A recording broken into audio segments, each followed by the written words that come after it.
నమస్కారం. నేటి వార్తలకు స్వాగతం. మంచిర్యాల జిల్లాలోని ఇంటర్ మొదటి సంవత్సరం పరీక్షలు ప్రారంభమయ్యాయి. 23 పరీక్షా కేంద్రాల్లో 12,540 మంది విద్యార్థులు పరీక్షలు రాయనున్నారు. సిఎస్డిఓలు 45 మంది, కస్టోడియన్లు 4, సెట్టింగ్ స్క్వాడ్ బృందాలు 2, ఫ్లయింగ్ స్క్వాడ్ బృందం 1 ఏర్పాటు చేసినట్లు తెలిపిన డిఐఈఓ తెలిపారు. డిఐఈఓ మాట్లాడుతూ పరీక్ష సెంటర్ల వద్ద 144 సెక్షన్ విధిస్తున్నట్లు మరియు పరీక్ష హాల్లో సీసీ కెమెరాలు ఏర్పాటు చేసి పర్యవేక్షిస్తున్నట్లు, ఎటువంటి అవాంఛనీయ సంఘటనలు జరగకుండా పోలీస్ బందోబస్తు మధ్య ఇంటర్ పరీక్షలు సజావుగా నడిపిస్తున్నట్లు అంజయ్య తెలిపారు.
తాపీ మేస్త్రి సంఘం ఆధ్వర్యంలో జరిగిన సమావేశంలో స్థానిక ఎమ్మెల్యే వివేక్ వెంకటస్వామి, ఎంపీ వంశీ సేవల్ని ప్రశంసించారు. ప్రజల సంక్షేమానికి వారు తీసుకుంటున్న చర్యలు ప్రశంసనీయమని సంఘం ప్రతినిధులు అభిప్రాయపడ్డారు. ఈ సందర్భంగా బండి సదానందం యాదవ్ ని సంఘ గౌరవ అధ్యక్షుడిగా నియమించినట్లు ప్రకటించారు. సభలో పాల్గొన్న సంఘ సభ్యులు మాట్లాడుతూ వివేక్ వెంకటస్వామి, వంశీ నాయకత్వంలో నియోజకవర్గ అభివృద్ధి వేగంగా జరుగుతోందని తెలిపారు. ముఖ్యంగా నిర్మాణ రంగంలో కార్మికుల సంక్షేమానికి ప్రభుత్వ పరంగా అనేక చర్యలు తీసుకుంటున్నారని, వారికి మరిన్ని అవకాశాలు కల్పించేందుకు కృషి చేస్తున్నారని ప్రశంసించారు. గౌరవ అధ్యక్షుడిగా బాధ్యతలు స్వీకరించిన బండి సదానందం యాదవ్ మాట్లాడుతూ తాపీ మేస్త్రీల సంక్షేమం కోసం శ్రమిస్తానని హామీ ఇచ్చారు. స్థానిక ఎమ్మెల్యే, ఎంపీ సహకారంతో కార్మికుల హక్కులు, జీవన ప్రమాణాలు మెరుగుపడేలా చర్యలు తీసుకుంటామని తెలిపారు. ఈ కార్యక్రమంలో సంఘ సభ్యులు, ప్రజాప్రతినిధులు తమ అభిప్రాయాలను వ్యక్తం చేశారు. మీరందరూ కూడా మనసులో పెట్టుకోండి నేను మాట్లాడే విషయాలు.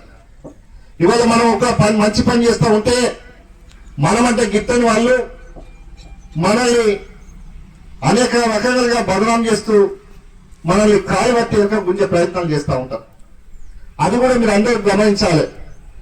ఇవాళ నేనేమైనా తప్పు చేస్తే వివేక్ వెంకట స్వామి గారి ముఖ్య అనుచరుడని గౌరవం చేస్తారు.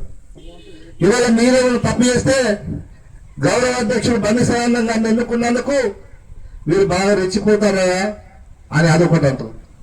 కాబట్టి ఎప్పుడు కూడా మనము ప్రజల ముందు ప్రజలతో మనం సమస్య వచ్చే విధంగా ఎవరు కూడా ఉండద్దని చెప్పి మంచిగా మెదలండి, మంచిగా ఉండండి. కొన్ని సమస్యలు నా దృష్టి కూడా ఉన్నాయి. ఈ సందర్భంగా చెప్పాల్సి వస్తుంది. ఏదైతే ఈ అన్నను మేము ఎన్నుకోమని ఇట్లా అంటున్నాను అనుకోవద్దు. మీరు మంచిగుంటే నేను మంచిగుంటా, నేను మంచిగుంటే మన స్వామి మంచిగుంటారు. మన శత్రువు కూడా అవకాశం ఇవ్వద్దు. మన శత్రువు మాట్లాడినాడు వాడే ఫెయిల్ కావాలి. ఇవాళ నిజం చెప్పి లాంటిది. మన మీద ఎన్ని అబద్ధాలు వేసినా కానీ నడి బజార్లకు సవాల్ ఇస్తుంటే వారు తలదించుకొని పోయే విధంగా ఉండాలి. కానీ మనం తప్పు చేయొద్దు. వారు అబద్ధాలతో తప్పు చేసిందని బయటకు వస్తే వారిని తలకాయ కింద కంచుకొని పోయే విధంగా మీరందరూ ఉండండి. మీ అందరికీ నేను ఎప్పుడు కూడా నేను లోకల్లో ఉంటా, అందుబాటులో ఉంటా. మీ అందరికి తెలుసు నేను ఎట్లాంటి వ్యక్తి అన్న విషయం. కావాల్సుకొని అలా మనం ఎదుగుతా ఉంటే ఎంతో మంది మనల్ని బలం చేయాలని చూస్తారు. వాటన్నింటినీ కూడా మనం ఎట్లా తిప్పికొట్టాలో మన జాగ్రత్తలో మనం ఉండాలి. కొన్ని విషయాలు ఎట్లా ఉంటాయంటే మీరు కూడా ఏదైనా పని పట్టిన కాడ పట్టి సగంలో ఇచ్చికొట్టిపోవడం, ఆడొచ్చి ఆయన వచ్చి ఇంటి యజమాని వచ్చి ఓ నలుగురు కుప్పేసుడు, మళ్ళీ పంచాయతీ పెట్టుకోడు, ఇట్లాంటి అవకాశాలు కూడా దయచేసి నేను మిమ్మల్ని వేరే రకంగా భావించొద్దు. మంచి ఉద్దేశంతో చెప్తా ఉన్నా. మన శత్రువు ఎప్పుడు కూడా మనల్ని ఎక్కడ దొరికితే అక్కడ రోడ్డు మీద ఏరుద్దామని చూస్తారు. శత్రువు దొరకకుండా మీరందరూ మంచిగా ఉండాలి. మీరు మంచిగా కష్టపడండి. భగవంతుడు మీకు అందరికి కూడా కాలు చేతులు చల్లగా ఉంచాలి. మిమ్మల్ని అందరిని ఆరోగ్యంగా ఉంచాలి. ఎందుకంటే మీరు చేసేటువంటి పని మామూలు పని కాదు. ఇవాళ వర్షానికి, ఎండకు, చలికి అన్నింటి కూడా ఎదురొట్టి మీరు 24 గంటలు హార్డ్ వర్క్ చేస్తున్నటువంటి కార్మికులు, భగవంతుడు కూడా మిమ్మల్ని అందరినీ చల్లగా ఉంచాలి. భగవంతుని ఆశీర్వాదం ఉంటుంది. మన చెన్నూరు శాసనసభ్యులు వివేక్ వెంకట స్వామి గారి ఆశీర్వాదం, మన డైనామిక్ ఎంపీ గారి ఆశీర్వాదం ఎప్పుడు మీ పైన ఉంటుంది. వారు కూడా మంచి ఎక్కడ ఉంటే వాళ్ళు అక్కడ ఉండే మనస్తత్వం వాళ్ళది. చెడును వ్యతిరేకించే వ్యక్తులు వాళ్ళు మంచికే స్థానం ఇస్తారు. మనం ఏమన్నా ఇష్టం లేని పనులు చేసి తప్పులు చేస్తే ఎంతటి వారిని కూడా వారు దూరం పెడతారు. కాబట్టి దాన్ని దృష్టిలో పెట్టుకొని మీరు కూడా మమ్మల్ని మా పేరు దక్కియండి, నేను సార్ పేరు దక్కిస్తా. మీ అందరూ కలిసి కూడా మీరు కోరుకున్నటువంటి కోరికలు తీర్చే అవకాశం ఉంటుంది.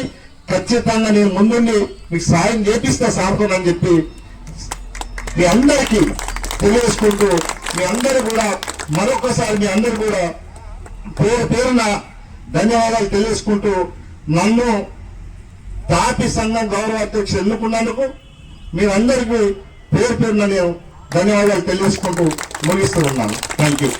మంచిర్యాల జిల్లా చెన్నూరు పట్టణంలో ఇంటర్మీడియట్ పరీక్షలకు ఏర్పాట్లు పూర్తయ్యాయి. ఈ నెల మార్చి 5వ తేదీ నుంచి 25వ తేదీ వరకు పరీక్షలు జరగనున్నాయి. మొత్తం 2 సెంటర్లలో 431 మంది విద్యార్థులు పరీక్షలు రాయనున్నారు. పరీక్షా కేంద్రాల్లో సెల్ ఫోన్లు, స్మార్ట్ వాచ్లను అధికారులు నిషేధించారు. పరీక్షా కేంద్రాల వద్ద 144 సెక్షన్ అమలు చేస్తూ సిట్టింగ్ స్క్వాడ్ తో పాటు ఫ్లయింగ్ స్క్వాడ్ బృందాలతో ప్రత్యేక తనిఖీలు నిర్వహిస్తున్నారు. పరీక్షా కేంద్రాలకి దగ్గరగా ఉండే అన్ని జిరాక్స్ సెంటర్లు కూడా మూసివేయాలని ఆదేశాలు జారీ చేశారు. ప్రతిరోజు ఉదయం 9 గంటల నుంచి మధ్యాహ్నం 12 గంటల వరకు పరీక్షలు కొనసాగనున్నాయి. స్టూడెంట్స్ మాత్రం 8 గంటల 30 నిమిషాలకే పరీక్షా కేంద్రాలకు చేరుకోవాలని అధికారులు సూచించారు.